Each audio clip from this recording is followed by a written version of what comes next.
మిత్రులారా, భారతదేశము వేల సంవత్సరాలుగా వెనుకబడి ఉన్నది. ఇప్పుడు కూడా అట్లే ఉన్నది. కారణం ఏంది?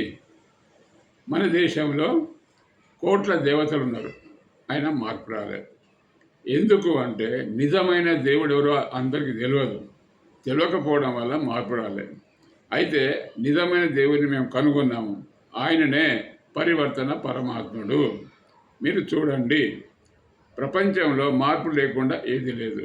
ప్రతి నిమిషం మన శరీరంలో మార్పులు వస్తున్నవి, మన ప్రకృతిలో మార్పులు వస్తున్నవి, సూర్యుల్లో మార్పులు వస్తుంది, జగత్తులో మార్పు వస్తుంది. కానీ మనలో మార్పు వస్తలేదు. కనుక మార్పు రావాలి.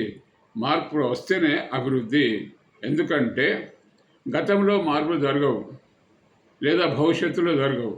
మార్పులు ఎక్కడ జరుగుతాయి? వర్తమానంలో జరుగుతాయి. గతంలో మనం ఉన్నత కాలము మార్పులు రావు, లేదా రేపటి గురించి ఆలోచించడం రావు.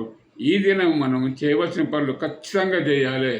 అదేవిధంగా 100% చేయాలి. చేయడం వల్ల దేశానికి విముక్తి, ప్రజలకు విముక్తి, అదేవిధంగా మనందరము సంతోషంగా ఆనందంగా ఉంటాము అనే విషయాన్ని తెలుపుతూ ముగిస్తున్నాం.